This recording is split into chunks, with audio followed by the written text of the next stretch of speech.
Defense Appropriations Subcommittee.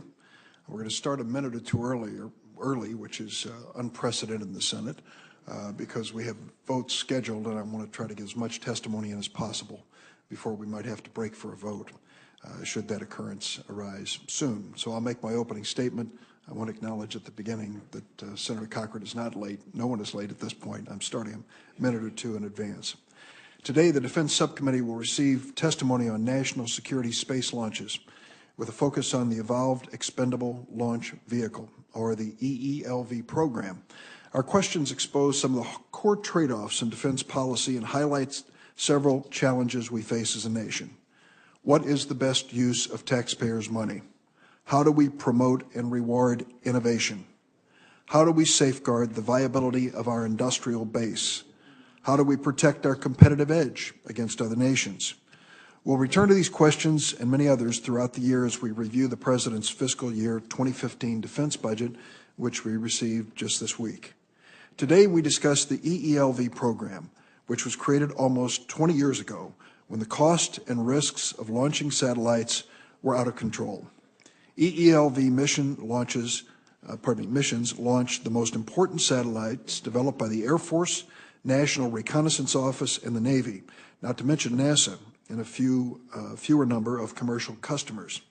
The program has been extremely successful in launching satellites that cost the U.S. taxpayers literally billions of dollars.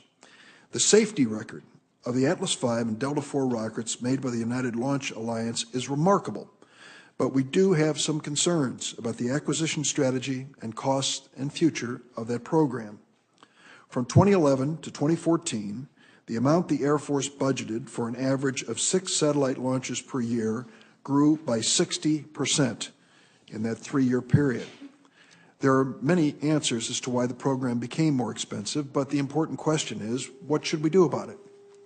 Over the past 3 years, the Air Force has tried to control cost by stabilizing ULA production with a block buy of 36 rockets from ULA while fostering competition from new entrants such as SpaceX. The subcommittee needs to better understand the cost of the current program, how to ensure that competition is fair and presents the best value to the government, and whether we need to do more to ensure that we can deliver satellites on orbit in the most efficient and affordable manner. These decisions on how to purchase access to space could have lessons that are applicable to many other defense capabilities. Could the Pentagon learn to live with only one major supplier of rockets by better managing that industrial capability with smarter buying and better negotiating? Or should the Department of Defense be more forward-leaning and embrace companies that challenge the rules on how we normally run defense programs? It's been the general practice of the Appropriations Committee to direct questions about acquisition programs to the government officials responsible for the use of taxpayer money. Today, we're taking a different approach by going into the details of the EELV program with the 2 companies most involved in the upcoming competition, as well as 2 distinguished experts in space acquisitions. Their views and insights on the EELV program will inform the subcommittee's deliberations on the fiscal year 2015 budget request, and also shape our thinking about how the Department of Defense can best maintain access to space in a fiscally constrained environment. I'm going to welcome our witnesses, Christina Chaplin, Director of Acquisition Sourcing and Management at the Government Accountability Office, Michael Gass, President and CEO of United Launch Alliance, Elon Musk, CEO and Chief Designer of Space Exploration Technologies, Dr. Scott Pace, Director of the Space Policy Institute at the Elliott School of International Affairs, George Washington University. I'm going to ask the witnesses to provide their 5-minute opening statements, but I note the presence of the ranking member of the Full Appropriations Committee, Senator Shelby of Alabama, and I'd like to give you an opportunity, if you wish, for an opening statement. Mr. Chairman, thank you very much. I will try to be brief because we have a distinguished panel here. Delivering national security satellites safely to orbit is one of our most important national security missions. This requirement is precisely why the Department of Defense focuses on mission success and reliability in the Evolved Expendable Launch Vehicle, or what we call EELV program. This focus and the work of the EELV sole source contractor, the United Launch Alliance, has resulted in 68 consecutive successful missions. 68 consecutive successful missions. I recognize this achievement, not just as a senator from Alabama, where the ULA performs its engine assembly work, but as someone who has watched the defense industry for decades and knows that a 100% success rate is no small feat. As the Department of Defense moves forward with a new acquisition strategy for the EELV program, I believe we must ensure that the program's record of success is maintained. Much of today's discussion will focus on competition, and I agree that competition typically results in better quality and lower priced contracts. But the launch market is not typical. It is limited demand and is framed by government industrial policies. And while the goal of competition is to lower the cost of access to space, which I think is good, combined with the need to maintain performance and reliability, such as we have today, competition may not actually result in a price reduction for the federal government. I believe that much of the cost associated with the EELV program today can be attributed to the Department of Defense decisions about the structure of the program, including the practice of purchasing one launch vehicle at a time rather than a lack of competition. Simply modifying this buying strategy alone and moving into a new block buy approach has already resulted in significant savings and will ultimately be saving billions of dollars. The Air Force, for example, has estimated $4.4 billion savings so far. The wise stewardship of taxpayer resources is essential in all government programs, and oftentimes competition is key. In this case, the safety and security of our national security payloads is paramount. I'm not convinced yet that a wholesale change in the EELV program is the answer when we have witnessed significant results from a minor modification to purchasing practices in the existing program. But I do look forward to the testimony of our witnesses on the role of competition in this unique market and in exchange as to why a sea change in the program is necessary to achieve savings if it is. Thank you, Mr. Chairman. Thank you very much, Senator Shelby. And now we'll have our witnesses give an opening statement. Their written statement will be made part of the record.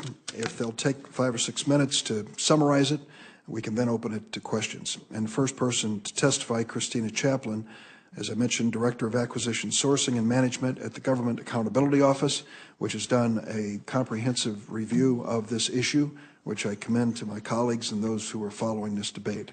Ms. Chaplin, please proceed. Mr. Chairman, thank you for inviting me today. I'm very pleased to be here to discuss the ELV program. The program itself has been through different contract arrangements and acquisition strategies. There was competition at the beginning of the program with the aim of ultimately selecting one company, though the government opted to keep 2 companies based on the assumption that there would be a surge in commercial demand that would allow the government to benefit from lower costs. Fixed price contracts were used also in the early part of the program, and the government was able to benefit from prices that were lower because the companies purchased items in bulk, key items in bulk, in anticipation of the predicted high demand of the commercial market. After the commercial market did not materialize as expected, however, there were several significant changes. 2 suppliers merged into one. The government began using a fixed price contract to acquire launch services and a cost type contract to acquire the capability to launch that hardware. In view of launch failures that occurred in the late 1990s with the Heritage Launch Program, the government placed most of its focus on mission success and not as much on controlling costs. And as you mentioned, there has been a good record of success since then. In 2011, the Air Force embarked on the block buy strategy in anticipation of significant price increases.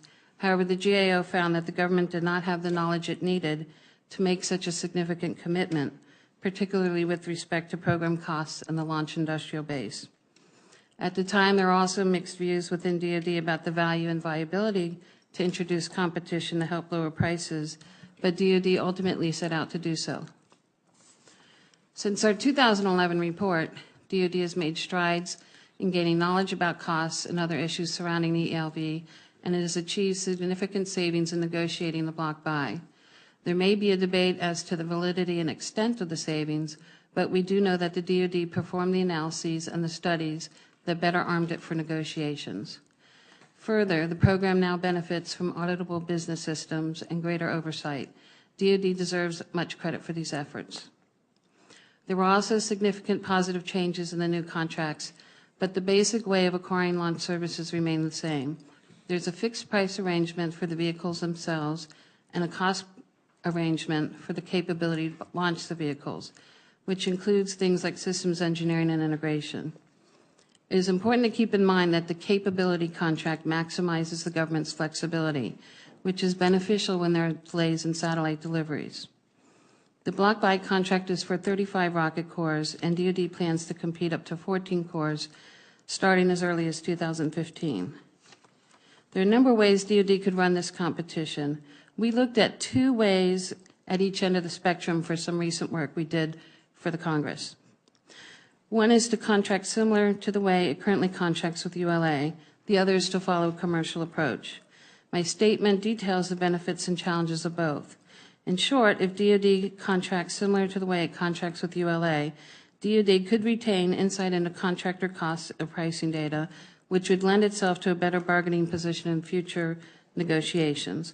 But this approach could also add costs. For the new entrants, including a cost-plus portion in bid proposals, for instance, would require them to develop and install new business systems to fulfill government data requirements. If DoD followed a commercial approach, it could have an avenue to decrease launch prices and increase efficiencies. However, it would also likely lose access to contractor cost and pricing data and some flexibility in rescheduling launches if satellites delivery skip. We did not recommend an approach. It is not GAO's role to do so, and there are other possible approaches. The goal of introducing competition is being achieved, though the competitors may prefer different paths.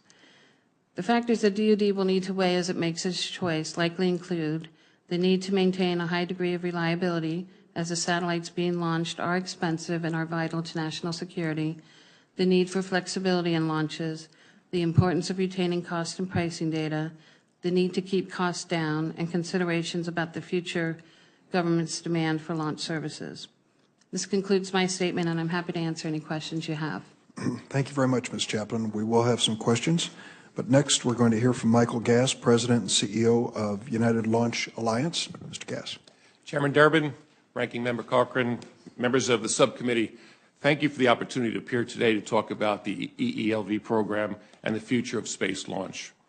On behalf of the men and women of United Launch Alliance and the entire EELV supply team, we are honored to be entrusted with the responsibility of safely delivering critical national security capabilities to orbit. ULA also supports customers outside of national security. For NASA, we have launched science missions to the Moon, Mercury, Jupiter, and Pluto, and even sent the rovers onto Mars. Our customers extend beyond the government to commercial sector, with 9 commercial missions to date and several more on the manifest. I am also pleased to report that ULA and the government team have consistently delivered 100% mission success, over 68 times since the inception of the program, delivering over $60 billion of taxpayer-funded satellites. We are currently at a tempo of one launch every month. ULA's Atlas V and Delta IV are the most powerful and most reliable rockets in the world. They are the only rockets that fully meet the unique needs of the national security community. The Air Force EELV program was openly and fairly competed in the late 1990s with a unique acquisition strategy at the time that required significant upfront investment by industry. Lockheed Martin's Atlas and Boeing's Delta products were the winners of that competition. Over the past 17 years, the program has continued to deliver, meeting the needs of our nation effectively and efficiently. The EELV program is entering a new era. The Air Force new acquisition strategy aims to maintain reliability and stabilize the industrial base while reducing costs and potentially reintroducing competition. The new strategy is a welcome improvement from the highly inefficient and costly approach of buying rockets one at a time. The next phase of the Air Force strategy is to reintroduce competition. I believe there are important questions about how EELV competitions will be structured to ensure they are fair and open and whether competition will actually save the savings that is promised. Ultimately, the central question is whether savings from competition will be sufficient to offset the cost of duplicating existing capabilities. ULA was formed to enable assured access to space with 2 separate launch systems, with the recognition the market demand was insufficient to sustain 2 companies. We went from 2 competing teams and redundant and underutilized infrastructure to 1 team that has exceeded the savings of consolidation expectations. Looking to the future, ULA is investing in new technology and concepts to make our products better and more affordable. We are investing in internal funds to develop a capability to launch 2 GPS satellites at once, cutting launch costs almost in half. ULA, along with our government customers, is reviewing every requirement and every process to eliminate any unnecessary or inefficient elements. ULA also is aggressively expanding its customer base, both at NASA and in the commercial sector, with additional launches because improved utilization of the fixed infrastructure improves the cost for all customers. ULA and our industry partners are working closely with NASA's Space Launch System and other DoD programs to find opportunities to improve product designs and efficiently utilize existing industrial base infrastructure to lower the cost for all programs. On a personal note, I've been in this business for 35 years. I've worked with the government in every imaginable approach to buying launch services, from the traditional DoD contracting approaches to the commercial approaches, from buying rockets and blocks to buying them individually. I've also worked extensively in the international and commercial sectors. I was there in the 1990s when the commercial demand for launch was projected to be dozens of launches per year, only to have the projected commercial demand evaporate overnight. I believe leveraging the demand of the commercial sector is smart, but relying on commercial demand to enable national security carries huge risks, both to the rocket supplier and to its government customers. I've also experienced some of the launch industry's darkest days, such as in the late 1990s, prior to the EELV program, when the U.S. suffered a series of 6 major launch failures over a 10-month period. Those losses totaled billions of dollars and were a harsh reminder that launch is risky and extremely unforgiving. It's difficult to overemphasize the loss of national security those failures caused. I believe the impressive successes we achieved on EELV stem from the difficult lessons learned from those failures. These lessons include sustaining a laser focus on technical rigor and the importance of open and transparent relationship with our government customers and the acquisition strategies that align with customers' priorities. In summary, I believe the EELV program has been a major success for the nation. We will continue to provide the assured access the nation needs to deliver critical capabilities to orbit reliably and on schedule. We look forward to working with our government customers to further drive down cost without compromising the reliability and readiness. Thank you for the opportunity, and I look forward to your questions. Thanks, Mr. Gass. Elon Musk, CEO and Chief Designer of Space Exploration Technologies, the floor is yours. Thank you. Mr. Chairman. You want to turn on your, there we go. Mr. Chairman, Ranking Member Cochran, members of the committee, thank you for having me here today. SpaceX was founded to make radical improvements to space transport technology, with particular regard to reliability, safety, and affordability. Today, it is arguably one of the leading aerospace companies in the world, with nearly 50 missions contracted at a value of approximately $5 billion. We have launched our Falcon 9 rocket 8 times with a 100% success rate, including 4 launches for NASA, 3 which docked with the International Space Station, and have launched a sophisticated geostationary satellite for the world's leading satellite companies. We are restoring America's competitiveness in the global commercial space launch market as the only U.S. company that is consistently winning head-to-head competitions for launch opportunities at the world level. With respect to the ELV program, I have 5 points to make. The first is that the Air Force and other agencies are simply paying too high a price for launch. The impacts of relying on a monopoly provider since 2006 were predictable, and they have borne out. Space launch innovation has stagnated, competition has been stifled, and prices have risen to levels that General Shelton has called unsustainable. When the merger between Boeing and Lockheed's business occurred, the merger promised in the press release $150 million of savings. Instead, there were billions of dollars of cost overruns and a non-McCurdy breach for the program exceeding 50% of its cost projections.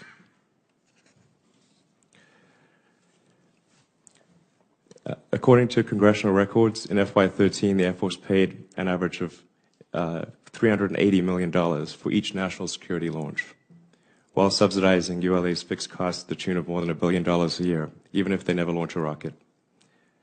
By contrast, SpaceX's price is well under $100 million, meaning a savings of almost $300 million per launch, which in many cases would pay for the launch and the satellite combined. So if you took something like a GPS satellite, which is about $140 million, you could actually have a free satellite with the launch. So our launch plus the satellite would cost less than just their launch, which is an enormous difference. And we seek no subsidies to maintain our business. To put this into perspective, had SpaceX been awarded the missions ULA received under its recent non-competed 36-core block buy, we would have saved the taxpayers $11.6 billion. Competition, point number 2, competition is coming to the national security market. This has been acknowledged.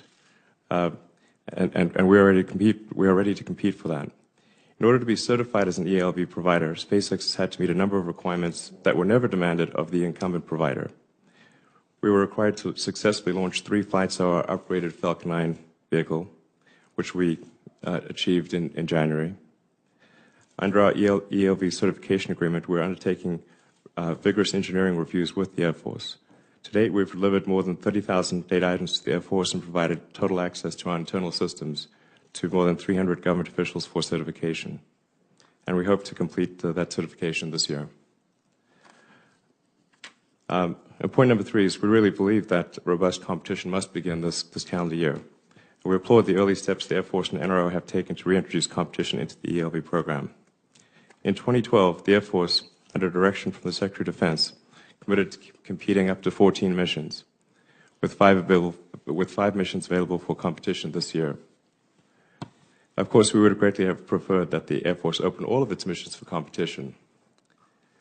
And we have serious concerns that the 5 missions that will be competed this year will not actually be, that these 5 missions will not actually be awarded this year. We recently learned that perhaps only 1 will be awarded this year.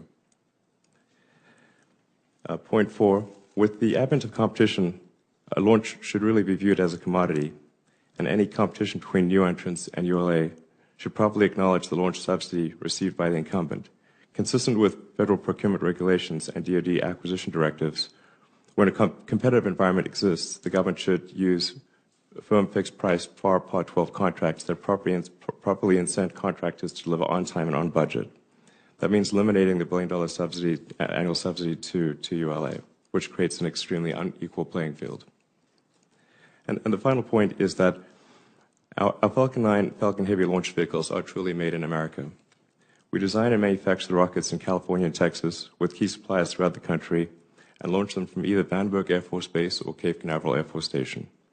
This stands in stark contrast to the United Launch Alliance's most frequently flown vehicle, the Atlas V, which uses a Russian main engine and where approximately half the airframe is manufactured overseas. In light of Russia's de facto annexation of Ukraine's Crimea region and the formal severing of military ties, the Atlas V cannot possibly be described as providing assured access to space for our nation when supply of the main engine depends on President Putin's permission. Given this development, it would seem prudent to reconsider whether the 36-core uncompeted sole source award to ULA is truly in the best interest of the people of the United States. I thank the committee for this opportunity and look forward to addressing any questions. Thank you very much. Our last witness, Dr. Scott Pace, Director of Space Policy Institute, Elliott School of International Affairs at George Washington University. Dr. Pace. Okay, thank you, Chairman Durbin and Ranking Member Cochran, members of the committee, for providing this important opportunity to discuss the topic of national security space launches. As called for in U.S. national policy, the United States and the DoD in particular need to decide how it best assures the existence of, quote, 2 U.S. space transportation vehicle families capable of reliably launching national security payloads, unquote. A space industrial base meeting all government needs cannot presently be sustained by private market demand alone. Thus, a significant degree of government support will be necessary for the foreseeable future. The EELV program as it exists today is the result of technical, economic, and policy decisions made over several decades. Today, fiscal constraints, rising launch costs, limited demand, and strict government requirements have combined to create a complex ongoing debate about the role of competition in the procurement of EELV class launch services. The National Space Policy states, quote, that U.S. commercial space transportation capabilities that demonstrate the ability to launch payloads reliably will be allowed to compete for U.S. government missions on a level playing field consistent with established interagency new entrant certification criteria. I emphasize the phrase level playing field as the determination of just what this means is central to the question of competition going forward. Industry competition is a tool, not an end in itself. Depending on market conditions, competition can result in meeting DoD needs at lower cost or failing to meet those needs and merely shifting government costs to other accounts. The EELV program, as managed by ULA today, represents a high degree of experience and capability. As a potential competitor for national security launches, SpaceX brings, in my view, an intense focus on cost control while meeting customer launch needs. The policy issue is not one of SpaceX and other potential new entrants versus ULA, as much as it is one of deciding what the role of DoD should be. What are the government's policy priorities? Should we be trying to, for example, get the lowest price for reliable transportation to orbit for a particular mission? Get the lowest price for all national security missions? Get the lowest price for all government-funded missions? Assure access to space for all needs with a U.S. industrial base at least cost? So the question really is one of scope that this committee wants to take. The Launch Services New Entrant Certification Guide is a thoughtful and prudent approach to assessing potential entrants. The more difficult question comes with what happens after a new entrant is certified. Will incumbents and new entrants with very different histories compete under the same rules? And whether they do or do not, what may be said about the rules themselves? Reliability and readiness have been the top priority for national security launches. Can the critical need for mission assurance be achieved at lower cost than the way we do it today? This certainly seems desirable, even plausible, but careful thought needs to be given as to what responsibilities and capabilities ought to remain within the government. Will the government have the authority to order a stand-down of a vehicle family in the event of failure? Are agencies willing to relax or modify their use of cost accounting rules and other FAR-based requirements for all launch service providers? In short, how much is the government willing to pay for process, and how much is it willing to pay for performance? I would note here the GAO's report I thought was very germane on this point in terms of pointing out some of the issues. Defense acquisition reform is a much larger topic than the present hearing, but it's nonetheless relevant. Deciding how to best acquire space launch services may provide opportunities for pilot testing some forms of regulatory relief. For example, the government could pay separately for non-commercial processes and deliverables rather than having all costs bundled into the launch cost or company overhead. The government may still pay more for its launches than a commercial buyer would, but the cost drivers would be more visible and accountable, and would more easily allow cost-benefit trades for government decision-making. The most important consideration for any policy choice and implementing approach is that it be clearly stated and adequately funded, with clear priorities as to which requirements, schedules, and goals will be relaxed if resources or regulatory relief is not forthcoming. To do otherwise is to invite failure.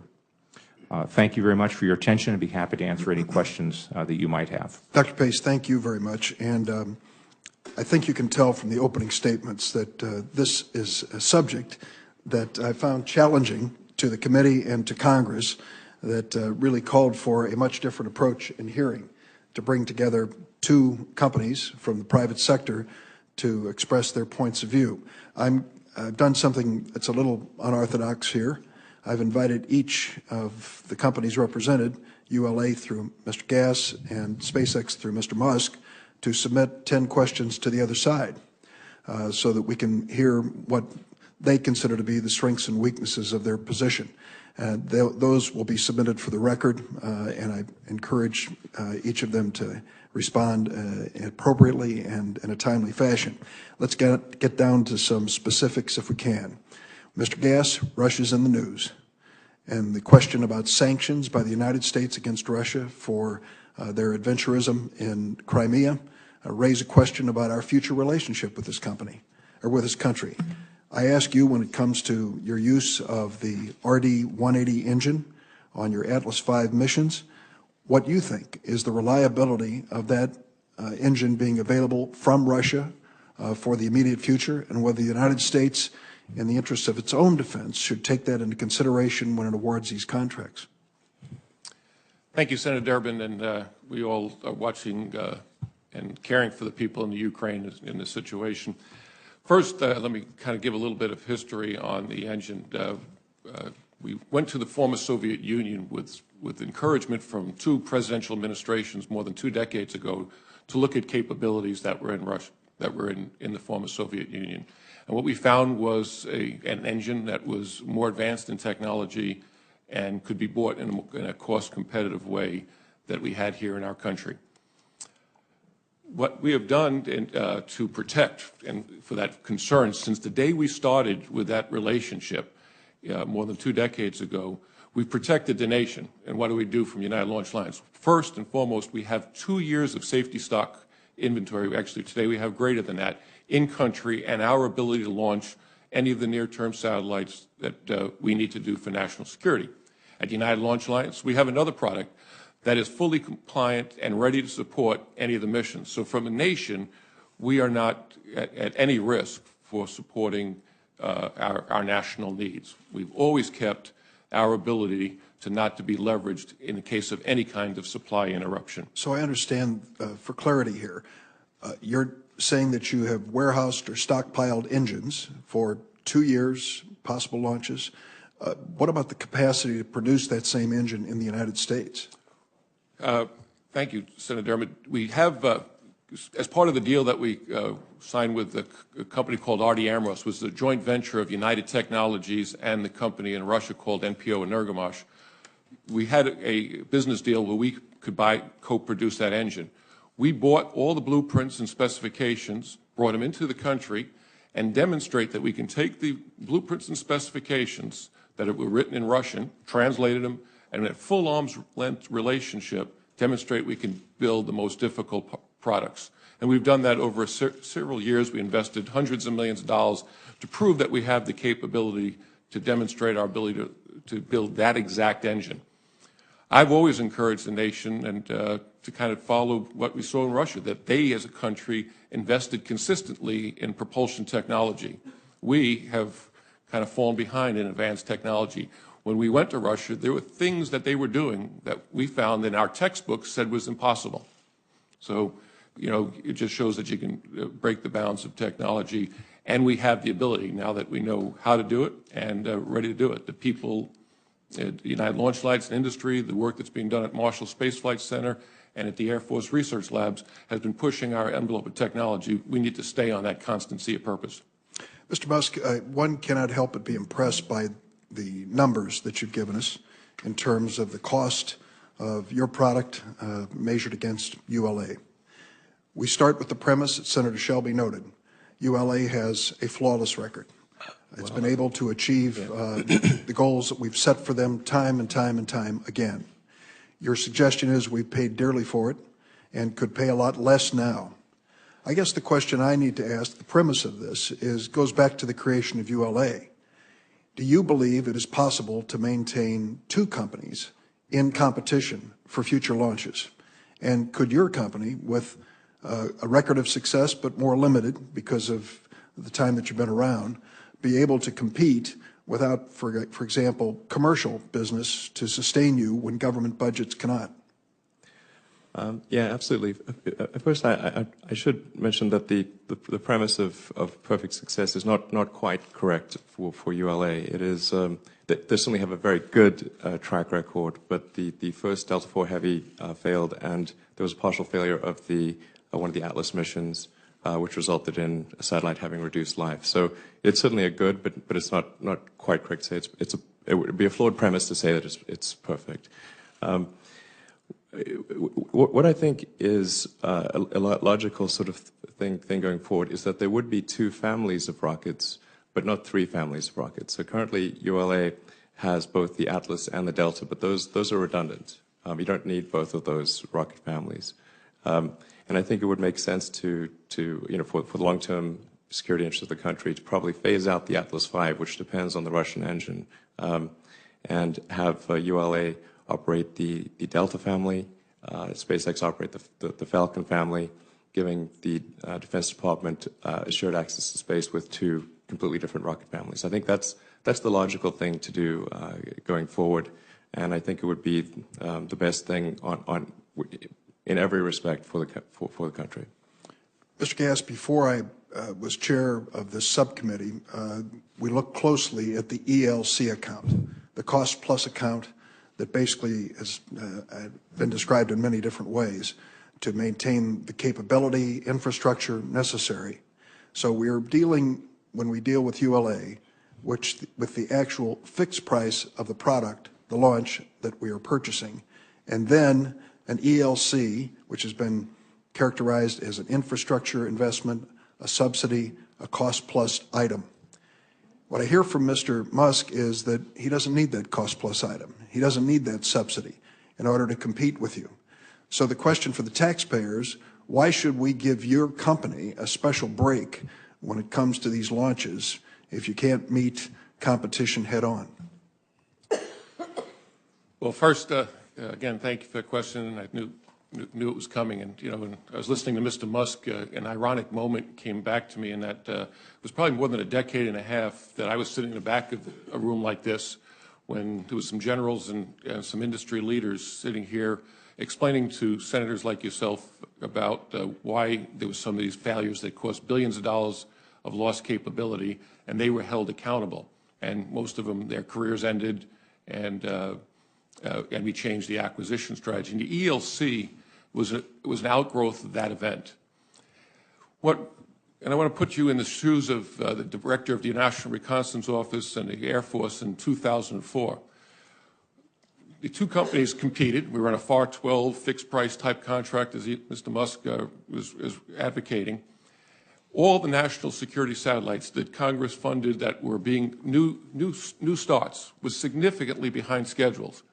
The capabilities in orbit were significantly deteriorating. The satellites, we were not sure when they were going to come out of factories. They were going through final tests. They were having problems. And the nation needed the launch vehicle company to stand ready. Whenever that satellite came, the nation needed that satellite to be launched successfully whenever it was ready.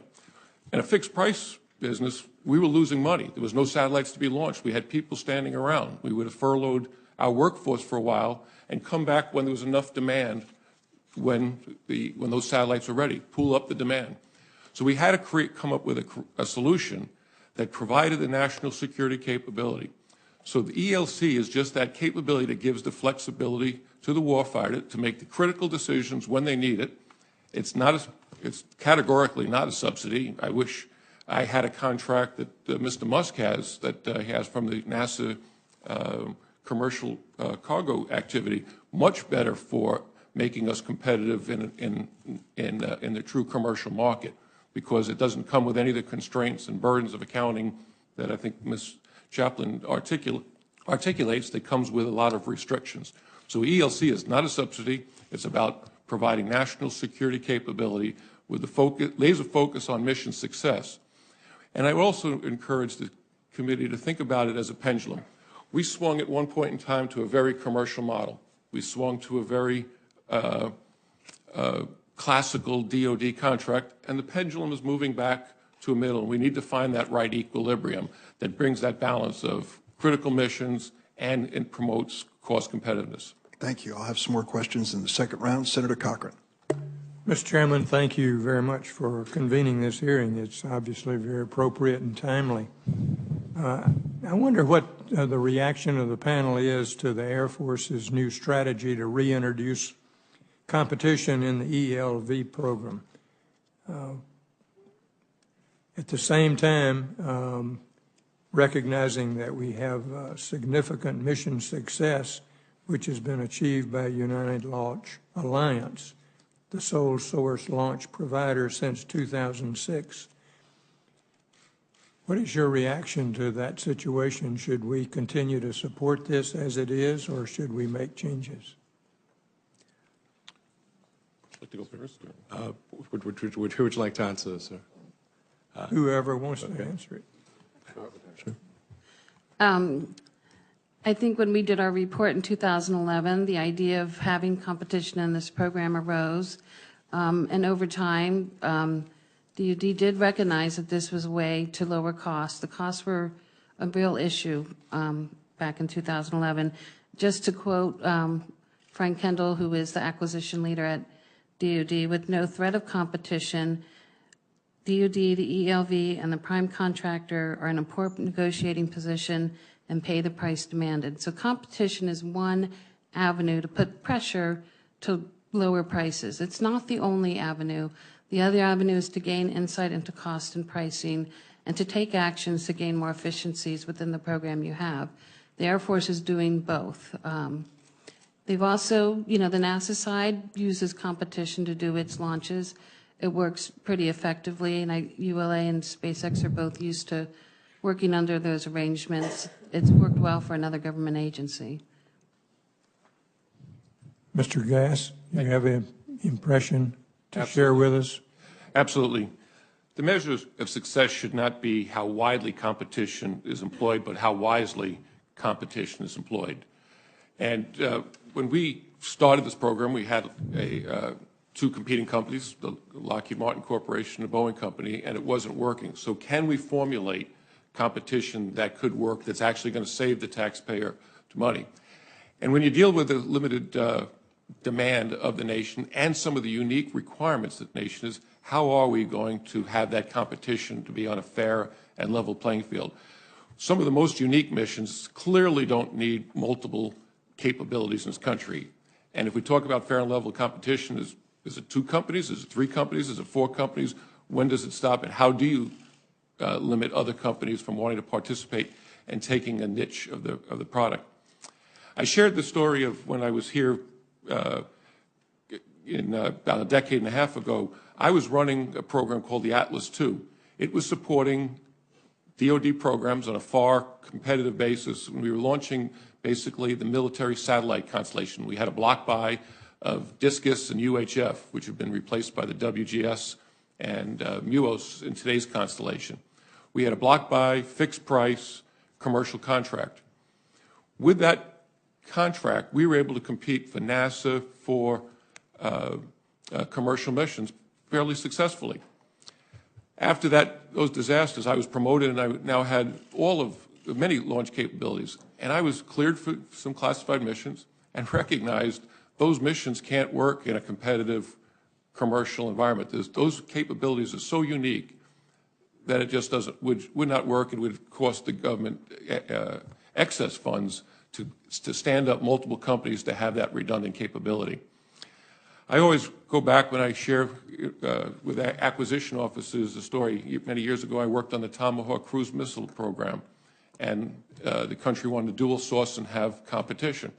Well, the demand wasn't there. They told the companies, you're going to stay in business, and it quickly became a competition to win the losing share. There was no incentive to win the majority share, because if you don't have a winner-take-all, survival of the fittest kind of competition, and you know that you're going to be kept around, it also doesn't work. Ms. Chaplin talks about the lessons learned and the balance. I'm all for that pendulum moving to the right spot for our nation and delivers taxpayers a better and a more efficient activity. Thank you. Mr. Musk, what is your reaction to that? Well, I think as a country, we've generally decided that competition and the free market is a good thing, and that monopolies are not good. And it's interesting to note that from the point at which Boeing and Lockheed's launch business merged, from the point at which they stopped being competitors, the costs doubled since then. And I think the reality is when competition is introduced, reliability is a key factor in competition. So that would be a deciding factor in who wins what launches. It doesn't become less important, it becomes more important. But the cost to the U.S. taxpayer will drop substantially. I think they will drop at least to the level that they were before Boeing and Lockheed became a monopoly in the launch business, and perhaps even better than that. And frankly, if power rockets are good enough for NASA, why are they not good enough for the Air Force? It doesn't make sense. Dr. Pace? Well, I think the previous two comments have highlighted the importance of looking at this as more than just DoD. That is, what actions occur in the commercial market, what actions occur with NASA, all affect the same industrial base. There isn't really a DoD space launch industrial base. There's a U.S. launch industrial base. And so what actions other agencies pursue has an impact here. As is mentioned, NASA has been successful in using more streamlined processes for buying its launches. I think it's also fair to say that NASA doesn't have the same policy requirements for assured access to space that DoD does. I dealt, when I was at NASA, with a lot of the science mission community, and they were plainly opportunistic. They would buy the best, most reliable vehicle they could at least cost. But they did not have the same policy imperatives for assured access to space for all their payloads that DoD does. So the question is, what does the government want? How much is it willing to give regulatory relief to move that pendulum back, and how much does it still want to have the kind of cost and data and pricing insights that it's traditionally asked for? And whatever it does, it needs to be done beyond just DoD, but needs to be looking at other government purchases, such as NASA practices. That would be my response. Yeah, thank you. Thanks, Mr. Chairman. Senator Feinstein. Thank you very much for holding this hearing. I'm not a newcomer to this issue. I think it was several years ago that ULA came in and talked to me, and all of these companies are in California in one way or another. And so I've had a great interest in trying to follow this, Mr. Chairman, and I don't believe that the promised savings of eliminating competition have materialized. The cost to the government, to the taxpayer, really has skyrocketed. Behind me is a chart from the GAO's written testimony for this morning's hearing. It depicts the cost of the EELV program since its inception. The red line shows when ULA was formed. So the cost of this program before and after competition for space launch, depicted by the red line, is startling. Since 2006, when ULA was formed, space launch costs have increased from $613 million to $1.63 billion in FY14. That's a 166% increase for the program overall. Mr. Musk mentioned, and he's correct, that in 2012 this program triggered a Nunn-McCurdy breach when average procurement unit costs grew 58.4% against both the original 2004 and 2007 modified baseline. Most startling, the most recent independent cost estimate from the Cost Assessment and Program Evaluation of DoD projects the program will cost close to $70 billion through 2030. I welcomed Secretary Kendall's acquisition decision memorandum dated November 27th, 2012. And I'd like to submit this for the record, if I may, Mr. Chairman.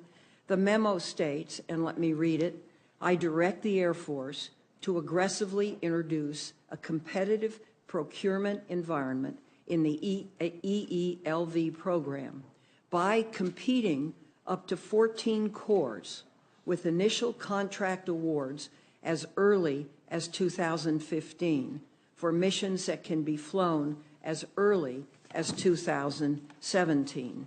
And then it gave specific directions to the Secretary of the Air Force, which I think will be interesting to read. Unfortunately, it appears the Air Force is not living up to the direction provided by the Undersecretary. According to information provided to my office, it appears the Air Force is going to delay and reduce the number of corps that will be competitively procured before FY17. And I think that's really a shame. I have three quick questions. Mr. Musk, SpaceX has achieved, as you just pointed out, 3 consecutive successful launches of its Falcon 9 rocket. That's the major requirement for being certified for competition for EELV contracts by the Air Force. So what challenges, if any, do you expect from the Air Force certification process? The Air Force certification process appears to be going quite well, and we're not aware of any issues that would prevent us from being certified to fly missions and completing that certification this year. We are concerned about any delays in the contracting, and hopefully those delays don't materialize. And as I mentioned in my earlier testimony, I think in light of recent events on the international stage, it may be wise to consider whether procuring the Atlas as part of the 36 core block buy, which is a 5-year buy, as was mentioned earlier by Mr. Gass. They only have a 2-year supply of engines, and yet this is a 5-year contract for the 36 cores. So if there are any sanctions or if there's any issue with supply of those engines, there will not be assured access to space for the Atlas V. Now, according to the Kendall memo that I just mentioned, new entrants should be able to begin competing for up to 14 EELV launches by FY15. Do you expect the Air Force to live up to the requirement imposed upon it by Undersecretary Kendall? I'm very hopeful that the Air Force will adhere to that requirement. So you believe that you will be able to compete for 14 EELV launches by FY15? I'm highly confident that we will be able to do so, yes. Good. Thank you very much, Mr. Chairman. Thank you, Senator Feinstein. Senator Shelby? Thank you, Mr. Chairman. Mr. Musk, you recognize, excuse me, in your statement for the record that the Air Force's acquisition approach requiring detailed cost data, accounting, auditing, and other mission assurance requirements adds, these are your words, adds substantial overhead costs to the taxpayer for oversight of a largely mature booster core. Yet, when you compare SpaceX and the ULA launch prices, do you ignore the fact that the ULA currently complies with the mandates that you acknowledge add substantial overhead costs? It seems like your price estimates compare apples and oranges. And why should, Mr. Musk, why should SpaceX be exempt from the same auditing, oversight, and accounting rules that DOD requires of the United Launch? If SpaceX is required to comply with those specific requirements, how will that impact the cost of your launch vehicle? Is that, you understand? Certainly. So we provide full and detailed insight into all of our costs. We've been doing so for a long time to NASA, and we're also providing that to the Air Force. So the government has complete insight into our cost structure. There is additional cost for U.S. government missions due to the mission assurance process because the U.S. government does not buy launch insurance. So in order to improve the probability of success, there is quite a substantial mission assurance overhead that's applied, which is why our launch costs are estimated to be 50% higher for Air Force flights than for commercial flights. So instead of $60 million for a commercial mission, it's $90 million. But that compares to more like $380 million for United Launch Alliance. So even when you add the Air Force overhead, there is still a huge difference. In fact, all of the numbers I was referring to are including the Air Force overhead. Should you have the same rules to apply to your company that the United Launch has applied to them, I guess is the question. Absolutely. Okay. Yeah. Ms. Champlin, I got to direct this to you and GAO. You've explained to the committee that a fixed price commercial contract in accordance with FAR Part 12 limits the DOD's insight into contractor costs, which has caused problems in the past. Could you describe for the committee the problems that have occurred in the past and your view of the utility in ensuring that DOD continues to acquire detailed cost data going forward? whoever's doing it. Okay. I would like to say when there was commercial contracts used at the beginning of the EELV program, the suppliers did not have to follow those requirements. When the EELV program transferred into using a cost type arrangement for one of its contracts, then they were required to have those systems. And the reason those systems are there is when you have a cost type contract, the government needs to validate those costs. They're not just paying some price, they are paying the costs incurred. So you need standard certified systems to ensure those costs incurred are valid. They include things, overhead, pensions, everything that's allowable that the company incurs while it's making that product or producing that service. If going into this competition, DoD chooses the commercial approach, those requirements will not be required of either party. If they choose the approach they're using now, the requirements will be imposed on both parties. The systems do provide good data. They give you insight into costs. They give a uniform way of measuring. They help impose discipline on a program.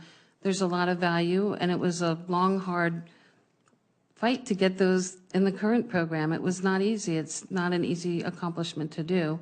After a time period where you weren't required to do that, that was also tied to these lot buys early on in the program. So it's reasonable why that wasn't required in the very beginning. So there's value to these requirements, but under a commercial approach, the bottom line is price, and those requirements wouldn't be required of either party. Mr. Musk, would you concede that 68 consecutive launches is a great record? I would, although I'd like to point out that there were two highly publicized failure investigations, one for Delta IV Heavy, one for Atlas. The Air Force conducted failure investigations. ULA has a very good track record. It is just not quite as perfect as 68 perfect launches. Mr. Gass, you have any response to that? We measure the mission success by our customers' declaration. And so if they declare that the satellite and the mission is a success, we use the same record.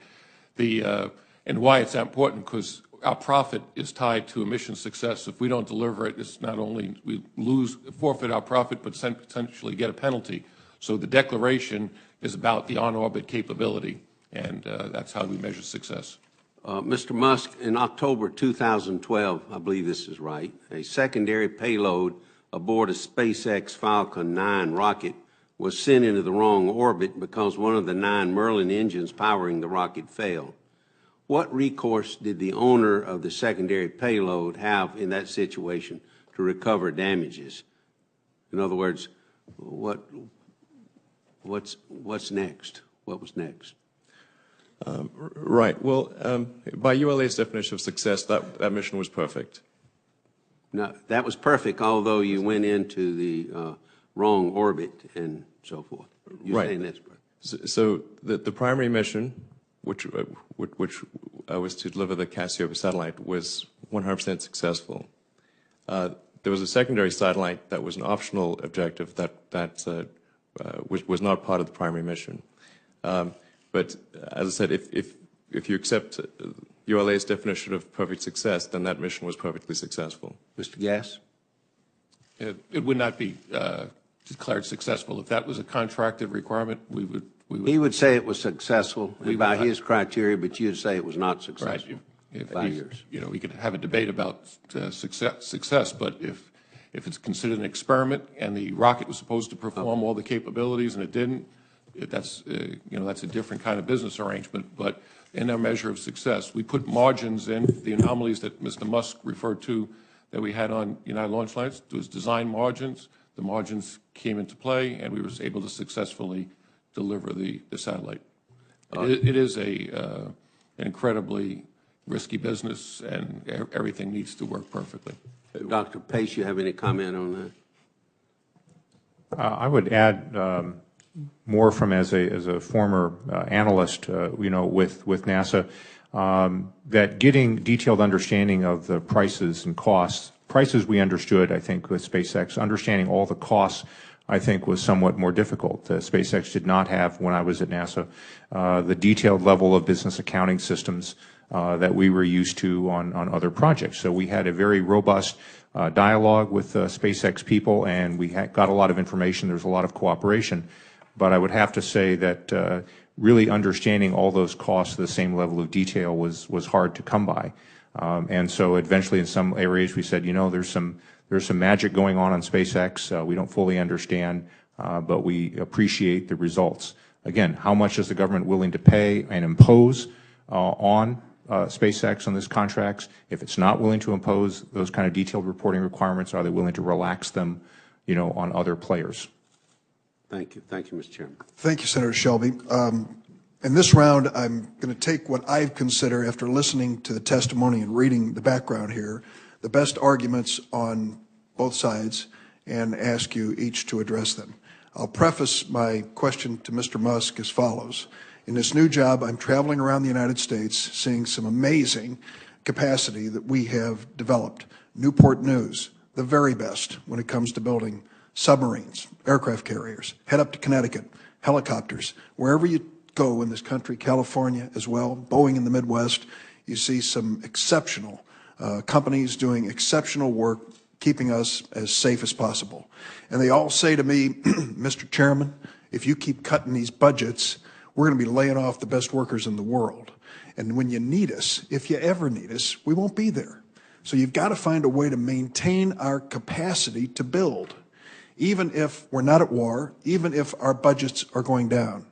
When I heard Mr. Gass explain the ELC, I think that's what I heard. He suggested there was a time when the workers were idle. They weren't being called to have as many launches as they were in the past. And so the ELC, some call it a subsidy, some call it something else, is basically there to maintain capacity, even if the demand is not there. So let me ask you this. What kind of risk do we run as a country to jeopardize the capacity of ULA by eliminating the subsidy or not factoring it into the bid so that ultimately war, no war, good budget, bad budget, when we need them, they'll be there? Sure. Well, the reality is that today there's a steady cadence of Air Force and NRO missions every year. So you don't really have the wide difference that from one year to the next that you had in the past. So I think the prior justification of needing that for stability is no longer there, because there is a stable launch demand from the Air Force and intelligence community. Secondly, I go back to the point that there's really not a need for ULA to maintain two families of rockets, both the Delta and the Atlas. And given that the Atlas is dependent upon a Russian main engine, which can be cut off at any time, the logical thing to do is to eliminate the Atlas family, have the Delta and Falcon family, and that will provide the greatest amount of assured access and the greatest reliability and the cost savings that the government is looking for. Mr. Gass, you saw the chart that Senator Feinstein produced. When it comes to competition, it usually means lower cost. When there's no competition, a monopoly situation or anything close to it, buyer beware. Consumer, consider the possibilities here that your costs are going to go up unbridled. So what we hear from Mr. Musk is that if we went into price competition, we could save a lot of money in a hurry. That, in fact, ULA, based on his estimates, is overcharging the taxpayers. Now, here we're facing a budget situation which is awful. We are seeing limited increases in defense spending and, slightly over the horizon, another sequestration coming our way. So why shouldn't we, as good stewards of taxpayers' dollars, say, well, let's put some competition in it. That's the American way. That's the free market. Let's make sure that ULA is not overcharging us. When we look at the mountains on Senator Feinstein's chart, it suggests that without competition, your costs have gone up dramatically. So why wouldn't the taxpayer be better served with competition? Thank you for that question. It's important. And may I ask you to put the chart back up? First, for the record, I heard Mr. Musk use all kinds of numbers that were categorically wrong, and I'll be glad to share with the committee the right calculation. I saw this chart last night in the GAO report when it was released, and I noted it as well. And that's an accurate representation of appropriation. It's not an accurate representation of cost or cost performance. Let me just point your attention to the red line. In a period of time, we were launching 1 or 2 a year. Satellites were late, and as you described, we were being paid for a capability to stand ready. As we go out to the outer years, we're now buying rockets and launching in about a 10 or 11 years. So if you just do division, all of a sudden it'll be different. The other thing that's interesting to note, that when we converted the contract in 2006, the stewards for this country, the acquisition professionals, required Lockheed and Boeing and then into ULA that when we signed up the contracts prior to that red line, there was losses. We actually had to give credits at about almost $1 billion that we took off the contract price so you didn't have to appropriate during that time, and the company took those losses because they were overly aggressive in the pre-red line activities with that expectation of commercial. So you talk about the good stewards of taxpayers, and I want to give a compliment to the incredibly hardworking acquisition professionals that go through the data and provide and make sure that the nation is getting a good value. But take me down to the basic question here. Price competition is going to give the taxpayers a lower cost, is it not? It can, if it's on a fair and open playing field and everybody has to have the same requirements. The problem with that statement is if everybody has to have the same requirements and there's certain requirements that you don't need, there'll be excess capacity because there's just not enough work for two. And if everybody has to have it, it could create excess cost. The other example that I gave before when I talked about the Tomahawk cruise missile, if you know you're not going to lose, and it's not a winner-take-all, you may not have the right kind of incentives. At the same time that Ms. Feinstein shows the increase in the appropriation, there was a period of time where we had a contract that was not incentivizing cost performance. We had what we call an award fee contract, where requirements could creep up. And as a company, when an award fee, if we said no and pushed back on the requirements, you get negatively rewarded on your profit rate. Today, the Air Force fixed that. We have a very clear contract that's aligned on the priorities. That's one, mission success is a major portion of our profit, and we have a cost incentive contract on ELC. We have to year-over-year improve. We signed up to a greater than a 5% year-over-year improvement. It's already in the contract, and we're incentivized to improve upon that. And so it's the right kind of contract for the time frame. The period of time where the satellites were not coming on a regular basis is a different time frame than where we are today. I came into the building and talked to the DoD officials as early as 2008, seeing that things were going to get more stable, that we needed to change the acquisition strategy. And it took us to 2012 for us to do that, but it's on the right path. Senator Cochran. Mr. Chairman, thank you for convening this hearing. I think it's been a very helpful exercise. I have no further questions, but I want to compliment the efforts that the contractors are making to produce products which protect the security interests of our country at a reasonable price. To Mr. Gass, I'm trying to remember how many years ago we met, but it was quite a few. And when we met, I was surprised that this was essentially a monopoly. And I think we talked about it. And you assured me that these costs would go down. Now, if I understand you correctly today, what you're saying is, well, there are, we have to follow one set of restrictions and they follow another set of restrictions. And I don't quite understand this. Would you oppose an open competition if all the rules across the board were the same? Would ULA actually say, we don't want to compete with SpaceX? Absolutely not. Thank you. Absolutely not. ULA is ready and willing and able to compete on any field. See, I would think that would be your answer. And I would think that that would be satisfactory because, after all, competition is the American basic demand for the accordance of a contract. So what keeps us from doing this?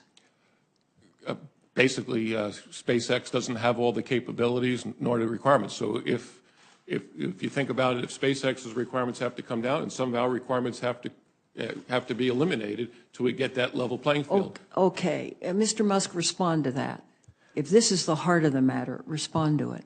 Yeah, I believe SpaceX can manage all of the Air Force requirements We might argue that maybe some of those requirements shouldn't be there, but we will meet whatever requirements the Air Force asks of us, and we believe we can manage all of the Air Force's satellites and then some. How much of this is in the fixed price competition versus cost plus? Well, I think fixed price competition is the better way to go. When there is competition, the logical thing to do is to go for a fixed price, because otherwise, if you compete it and it's cost plus, then it gives the companies the opportunity to raise their prices effectively as their costs grow subsequent to the competition. Do you have a problem with that, Mr. Gass? I think it's important that the government understands what it's buying. I shared the story about the times when we had failures and I was working on a fully fixed price contract. And then when I was cleared for some missions that I know that you're well aware of, those kinds of missions is very difficult to support on a fixed price basis. The operational needs, the changes in schedules, the care and feeding that some of the satellites need, the unique facilities. We talk about the rockets, but we're required to have special handling equipment, nitrogen purges for some of the, to protect some of the most sensitive sensors that are on some of these satellites. Very unique capabilities that only the national security needs. They're not commercial commodities. And right now, the way we're doing the contracting today, when we use the term ELC, we're applying those costs to all missions. And it goes back to the roots of how the EELV program was established, and it was come from a General Mormon report in the 1990s. And the goal was to lower costs for the nation across all of our national launch security needs, not one mission area or not. So on average, our costs have come down. The program is greatly successful, and we're continuing to drive the cost down, and the productivity is improving. But the key about, your question was about fixed price, is can you really apply it to everything? And it's about choices the nation needs to make. We can use it. I talked about the pendulum swinging. We can go back to that way, and we'll see some of the errors. Ms. Chaplin's team has done a great job on the report of laying out the balances, the trades that the nation has to make.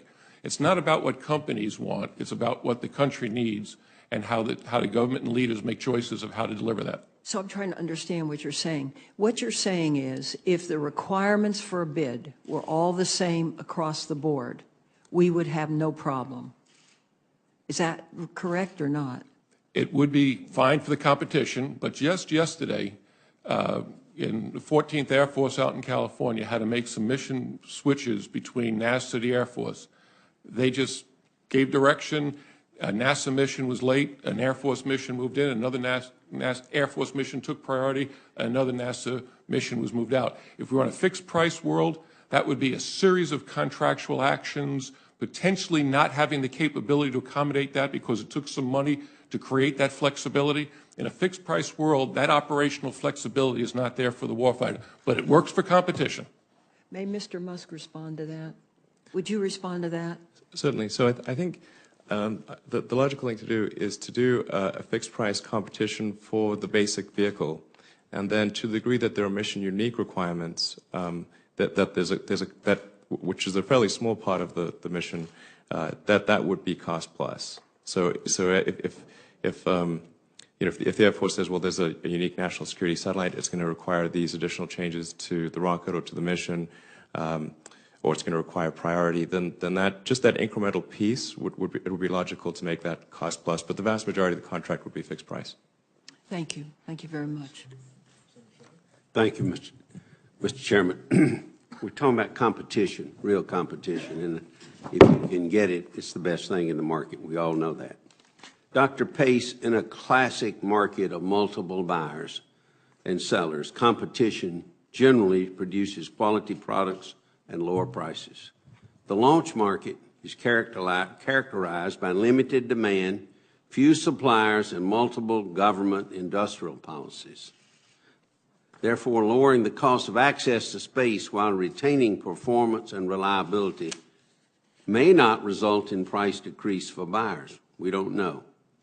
If DOD has to pay, for example, new entrants for the infrastructure and labor costs now included in the EELV launch capability contract, How would duplication of existing infrastructure result in lower launch costs for DoD?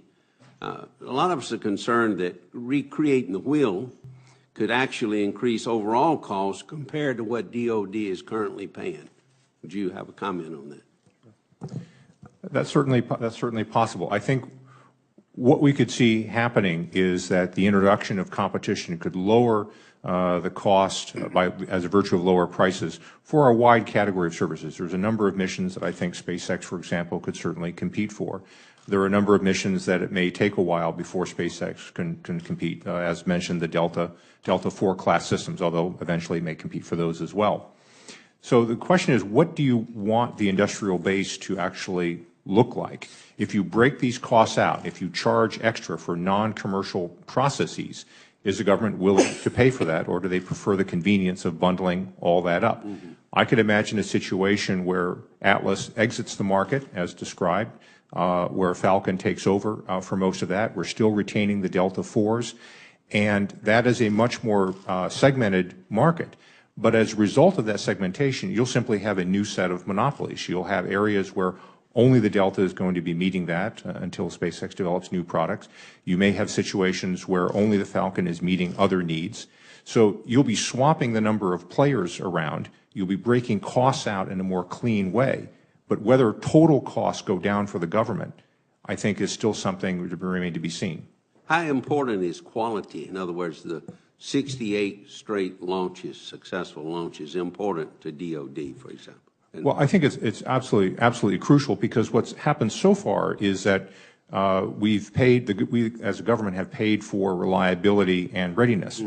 I would also say that SpaceX is accumulating launch experience at a very, very rapid rate. Every one of those Falcons that goes off, that's 10 engines, as I understand, that are being qualified. So their rate of experience is building up quickly, but ULA has a longer range of experience with a wider range of payloads. So it's really two things that are quite different from each other.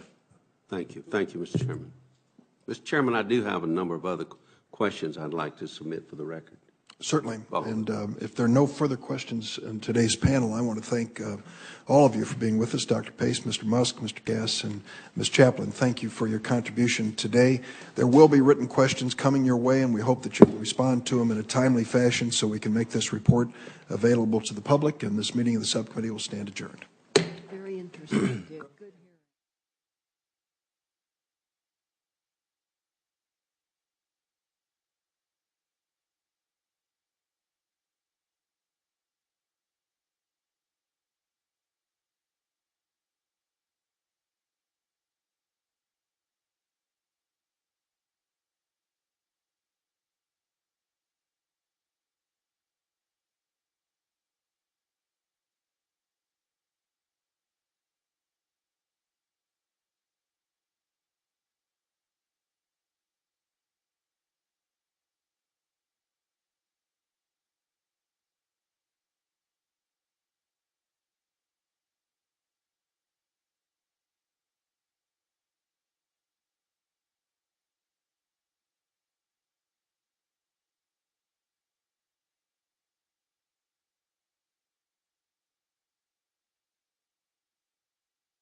panel here.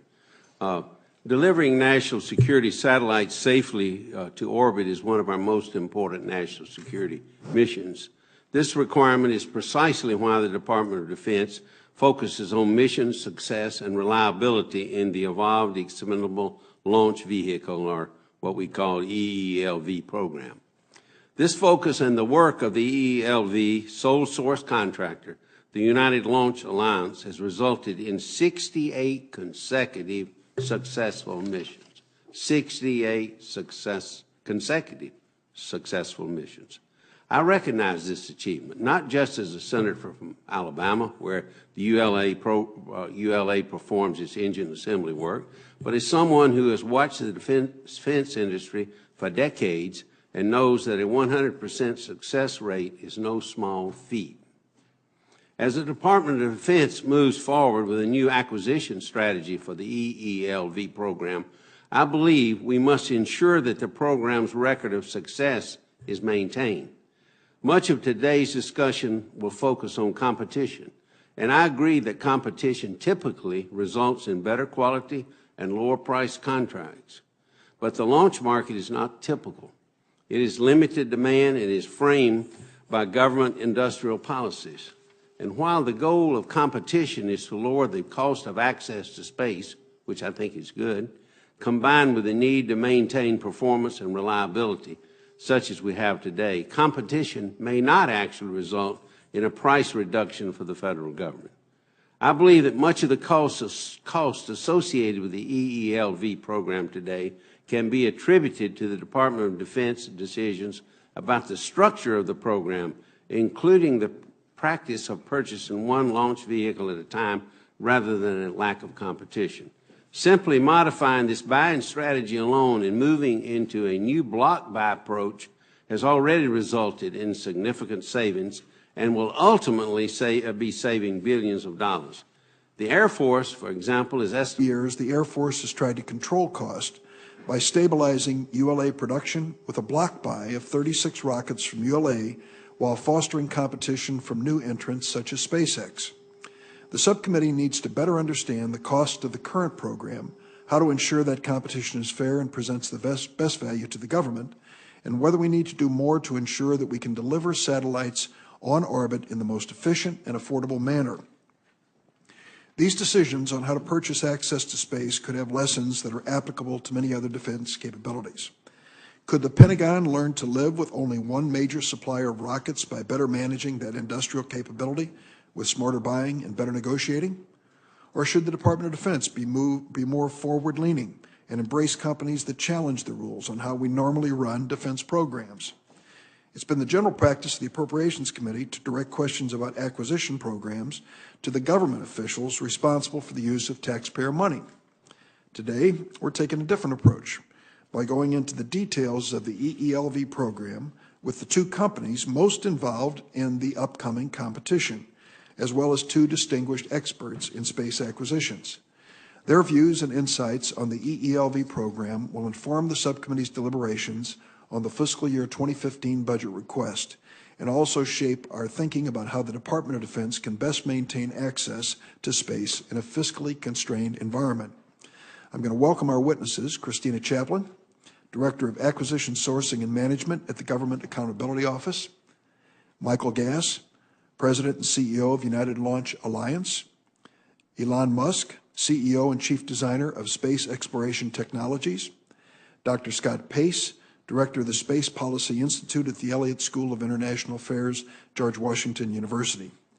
I'm going to ask the witnesses to provide their 5-minute opening statements, but I note the presence of the ranking member of the Full Appropriations Committee, Senator Shelby of Alabama, and I'd like to give you an opportunity, if you wish, for an opening statement. Mr. Chairman, thank you very much. I will try to be brief because we have a distinguished panel. Defense Appropriations Subcommittee. We're going to start a minute or two early, which is unprecedented in the Senate because we have votes scheduled, and I want to try to get as much testimony in as possible before we might have to break for a vote, should that occurrence arise soon. So I'll make my opening statement. I want to acknowledge at the beginning that Senator Cochran is not late. No one is late at this point. I'm starting a minute or two in advance. Today, the Defense Subcommittee will receive testimony on national security space launches with a focus on the Evolved Expendable Launch Vehicle, or the EELV program. Our questions expose some of the core trade-offs in defense policy and highlights several challenges we face as a nation. What is the best use of taxpayers' money? How do we promote and reward innovation? How do we safeguard the viability of our industrial base? How do we protect our competitive edge against other nations? We'll return to these questions and many others throughout the year as we review the President's fiscal year 2015 defense budget, which we received just this week. Today, we discuss the EELV program, which was created almost 20 years ago when the cost and risks of launching satellites were out of control. EELV missions launched the most important satellites developed by the Air Force, National Reconnaissance Office, and the Navy, not to mention NASA and a fewer number of commercial customers. The program has been extremely successful in launching satellites that cost the U.S. taxpayers literally billions of dollars. The safety record of the Atlas V and Delta IV rockets made by the United Launch Alliance is remarkable, but we do have some concerns about the acquisition strategy and cost and future of that program. From 2011 to 2014, the amount the Air Force budgeted for an average of 6 satellite launches per year grew by 60% in that 3-year period. There are many answers as to why the program became more expensive, but the important question is, what should we do about it? Over the past 3 made it $4.4 billion savings so far. The wise stewardship of taxpayer resources is essential in all government programs, and oftentimes competition is key. In this case, the safety and security of our national security payloads is paramount. I'm not convinced yet that a wholesale change in the EELV program is the answer when we have witnessed significant results from a minor modification to purchasing practices in the existing program.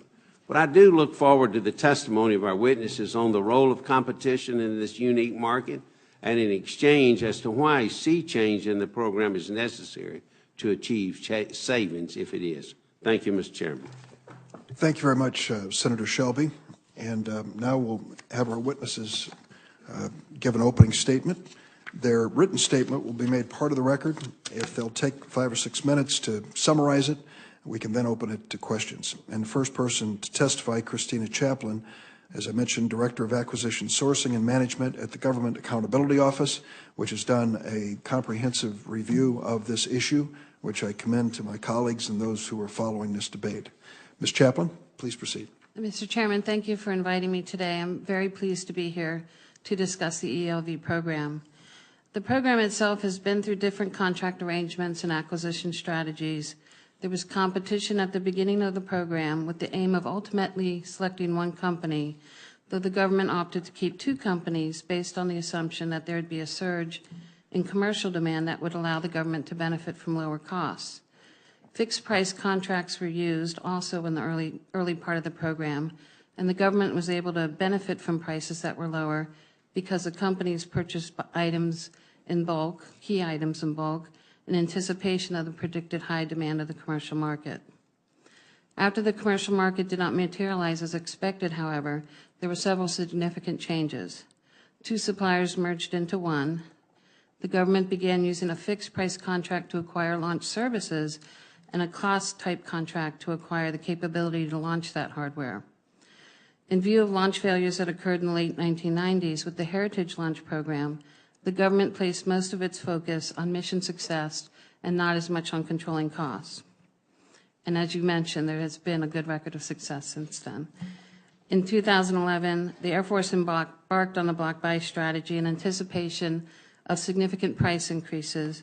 However, the GAO found that the government did not have the knowledge it needed to make such a significant commitment, particularly with respect to program costs and the launch industrial base. At the time, there were also mixed views within DoD about the value and viability to introduce competition to help lower prices, but DoD ultimately set out to do so. Since our 2011 report, DoD has made strides in gaining knowledge about costs and other issues surrounding the ELV, and it has achieved significant savings in negotiating the block buy. There may be a debate as to the validity and extent of the savings, but we do know that the DoD performed the analyses and the studies that better armed it for negotiations. Further, the program now benefits from auditable business systems and greater oversight. DoD deserves much credit for these efforts. There were also significant positive changes in the new contracts, but the basic way of acquiring launch services remained the same. There's a fixed price arrangement for the vehicles themselves and a cost arrangement for the capability to launch the vehicles, which includes things like systems engineering and integration. It is important to keep in mind that the capability contract maximizes the government's flexibility, which is beneficial when there are delays in satellite deliveries. The block buy contract is for 35 rocket cores, and DoD plans to compete up to 14 cores starting as early as 2015. There are a number of ways DoD could run this competition. We looked at 2 ways at each end of the spectrum for some recent work we did for the Congress. One is to contract similar to the way it currently contracts with ULA. The other is to follow a commercial approach. My statement details the benefits and challenges of both. In short, if DoD contracts